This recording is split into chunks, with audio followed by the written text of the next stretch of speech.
let's close the door and test the sound. I'm gonna step back. You can see how wide opening this door is. 1, 2, 3.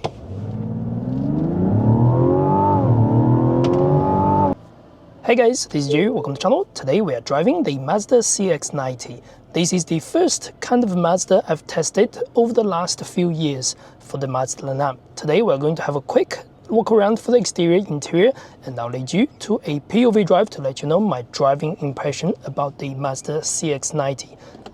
Let's look at the exterior first. So in the New Zealand market right now, there is only one spec trim left for the Mazda CX-90. This is the Tamaki Hybrid.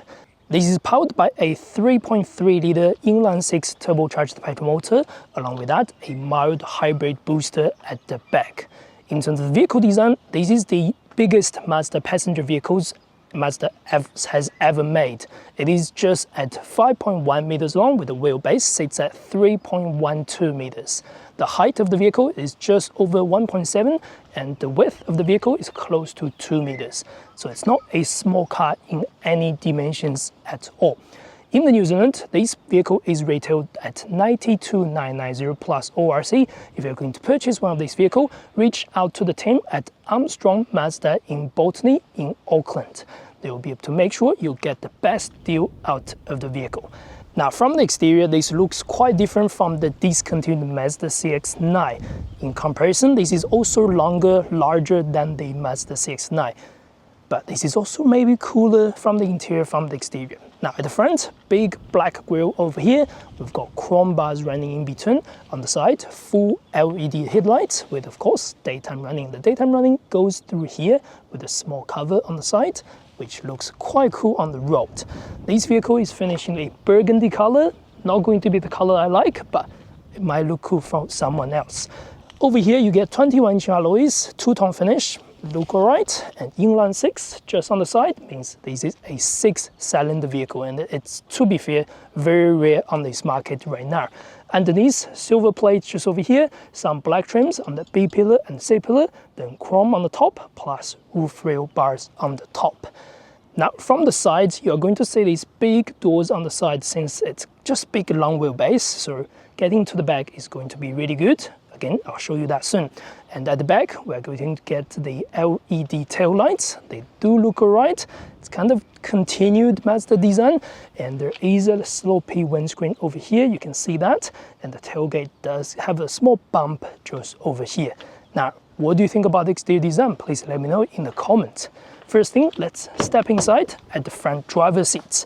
Since this is called Tamaki Hybrid, it just means it's the top spec for the New Zealand market. We're going to get black or dark color Napa leather, which is very, very comfortable. Heating, cooling is available. Starting this up. This is the cool interior. Let's close the door and test the sound. They do feel heavy and solid, so that's a good start.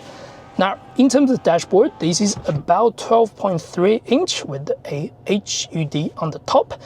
Now, in terms of dashboard design, you can change the design for 2 screens. One is the traditional analog dial, and press here, you're going to see the cruise control information just over here. If you press the info, you can then change a few small details on the right. I've been driving the vehicle from yesterday to today. I've been averaging about 9 liters per 100 Ks, which is not too bad. And apart from that, this steering and all the functions feels identical to many other Mazda vehicles. So it's all right, basically. Over here, this is a 12.3 inch display for the New Zealand market. Very easy to use. You're going to use these controls over here.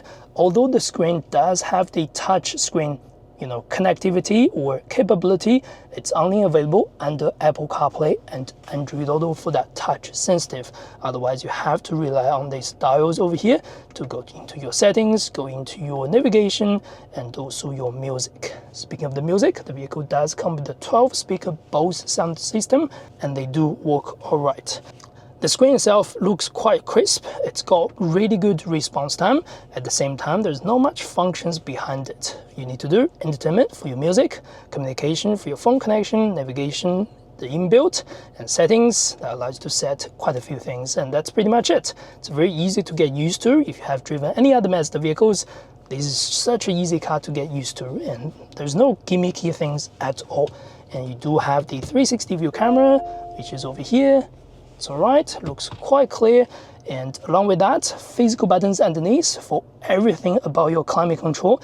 It's enjoyable to have all those physical controls. By the way, you do have heating, cooling, and heating steering at the front driver and passenger seats as well. There is wireless charging pad, but they're quite tiny. If you leave your phone there, my phone actually sticks out on the pad, but it will charge, but at the same time, it will fly around if you do drive around countryside and things. Over here, that's the 12-volt socket. We got nice in the console. They're quite wide actually, but the vehicle still give you plenty of space. iMi Drive, you can change to sport, normal, and off-road. You also have towing mode if you have the tow bar, and over here that's the gear shifter. The gear shifter is also a little bit different. So that's the park. You press and go left for reverse, down there for drive, but from drive to park you have to go back to reverse and go back to park to the right. It takes some time to get used to. Over here, 2 cup holders and all the adjustments over here. Press open, a very tiny room with 2 USB-C chargings, and then good amount of space for the glove box. So that's pretty much about the driver side. In terms of build quality, soft material on the top, soft material over here, leather material over here, which feels really, really good. And then on the side, paddings are soft. Underneath, some plastic covers over here.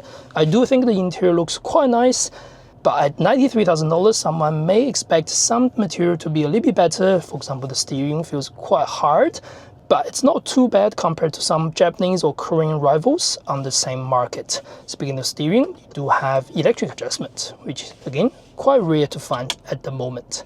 Now let's get to the back seat to see how it goes. So getting to the second row is really, really easy. I'm gonna step back. You can see how wide opening this door is. It's just straight 90-degree or also. This is how the seat looks like when it's far back.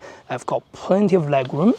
When the seat is set to my driving position, I'm about 178 centimeters tall. I've got great amount of leg room and great amount of foot space. No issue for me to stretching my legs and things like that. The seat base can be adjusted. I'm on the upper height version, and the doors are really large, so easy to get in and out. Pockets over here, air vents underneath, and aircon adjustment, plus heated seats on the outer seats on the second row. You do also get nice armrest with cup holders in the center. So what I'll do now, on the passenger side, I've set the seats exactly the same as my driver's seat. So I've got okay amount of leg room. I've slid the seats a little bit forward and good amount of foot space for an adult like me. I'll push these seats forward so I can get to the back row and show you how the back row looks like.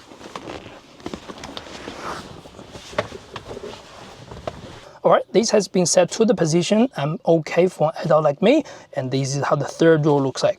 Now, seat base is quite low, so my knee is up quite high, and foot space is quite limited. The seats are not really lifted all the way.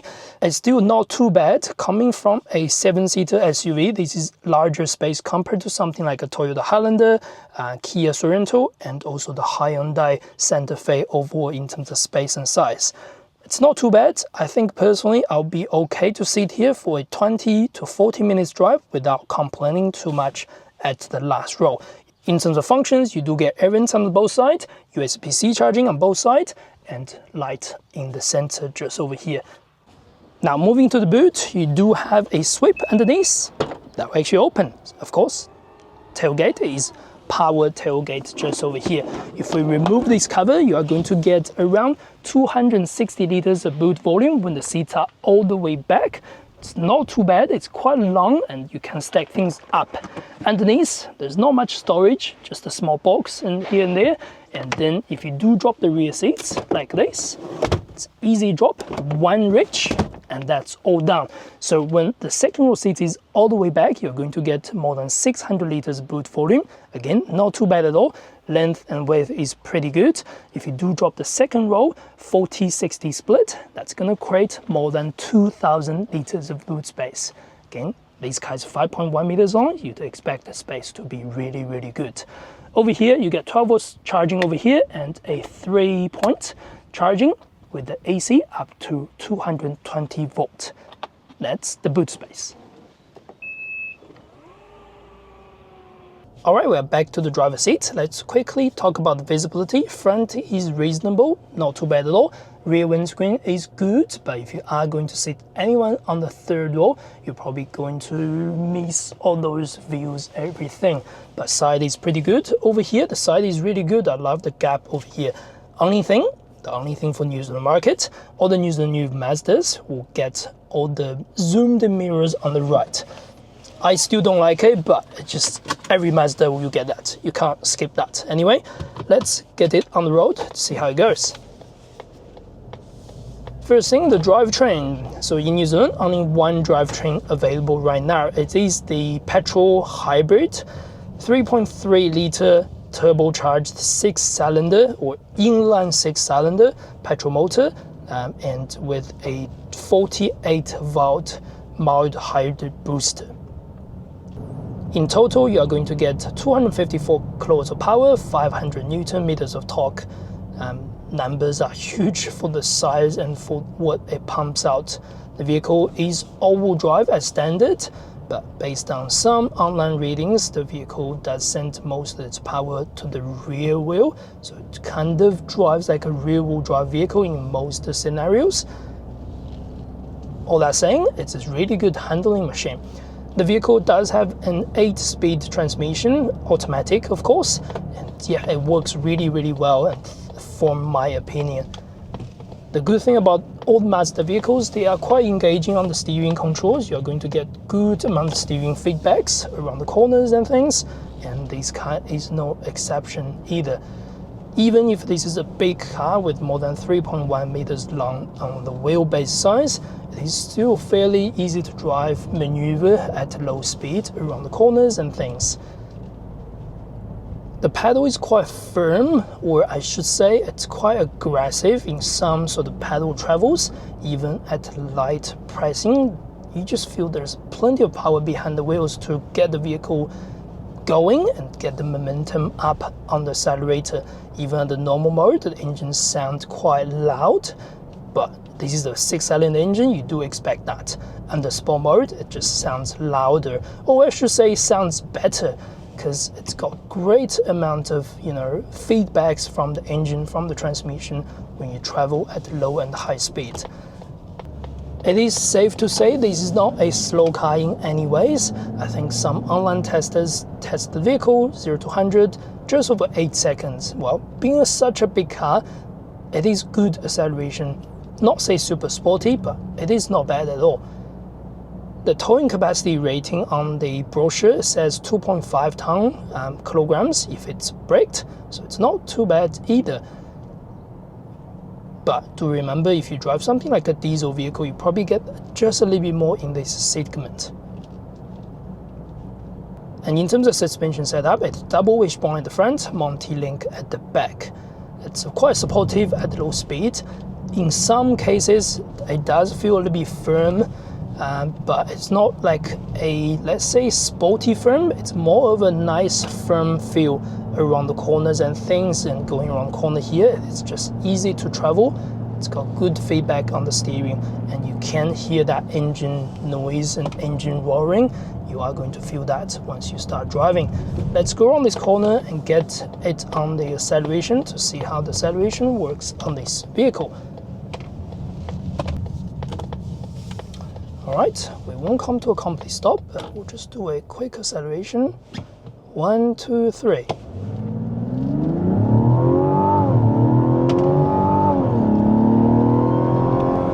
Very satisfying acceleration. I do enjoy the revs and also the acceleration and also the engaging transmission as well. The transmission feels quite easy to shift, even if you're in auto mode.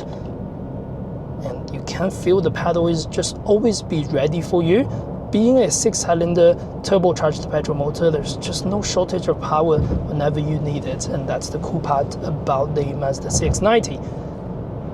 The fuel consumption, the factory claim is just around 8.5 litre per 100 k's. I've driven the vehicle yesterday up until today. I've been averaging about 9 litres right now because I've been setting the vehicle stationary, and plus that acceleration just on the corner, that went up to 9.6 litre.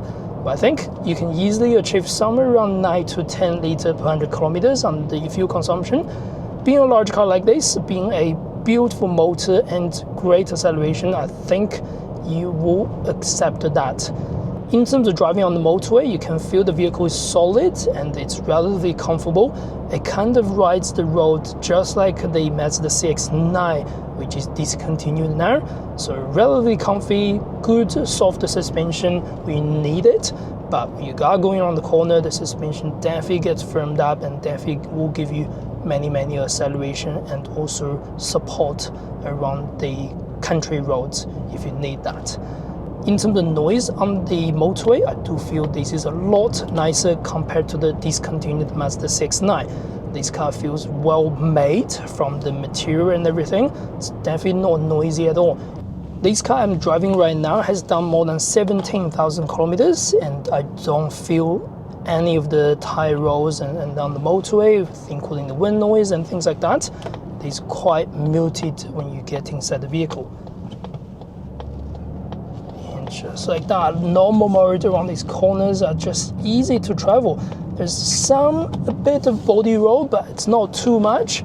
It does feel that, you know, the vehicle is following your steering, and the steering is very engaging in terms of its handling, and you know where you are pointing to. I do love that feel, and the vehicle is engaging, so that's good. It feels good in the overall settings. And of course, if you go to sport mode, the vehicle will feel much heavier on the steering. And I do think in a daily drive, you probably don't need that sort of steering feel at all. Listen to the sound. I love the sound. It just sounds just a little bit sportier. Being an SUV, a family SUV like this, it does sound really well. Now, going through this country road, again, very good handling. I loved it.